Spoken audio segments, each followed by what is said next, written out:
Komisi Independen Pemilihan atau KIP Aceh Barat bersama Forkopimda melakukan pelepasan atau pendistribusian logistik dan perlengkapan pemilu tahun 2024. Pendistribusian logistik tahap pertama diutamakan untuk kecamatan yang jauh dari pusat kota, yakni Kecamatan Pantai Cermen, Sungai Mas, Pantonre, Woyla Barat, Woyla Timur, dan Woyla Induk.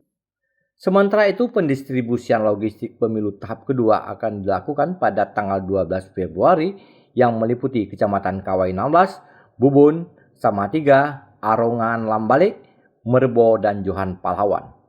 Logistik yang didistribusikan tersebut berupa kertas suara, bilik pemungutan suara, kotak suara, tinta, dan sejumlah perlengkapan pemilu lainnya. Ketua KIP Aceh Barat, Cici Darmayanti mengatakan, logistik ini hanya diantar di kecamatan dan nantinya panitia pemilihan kecamatan atau PPK yang akan mendistribusikan ke setiap desa. Logistik ke kecamatan saja ada 6 kecamatan hari ini yang kita distribusikan di kabupaten ke kecamatan. Kita sudah distribusikan, tapi dikelola dari kecamatan itu dikelola oleh PPK untuk mendistribusikan ke kampung.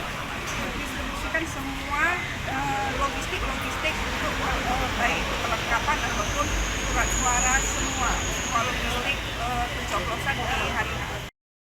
Pendistribusian logistik tersebut mendapatkan pengawalan ketat dari pihak Polres Aceh Barat dan dibantu oleh personil Brimob Kompi 3 Batalion C Pelopor Nagan Raya dengan senjata laras panjang untuk memastikan keamanan pada saat pengantaran sampai di kecamatan. Dari Aceh Barat, Oren Saputra melaporkan untuk Puja TV Aceh.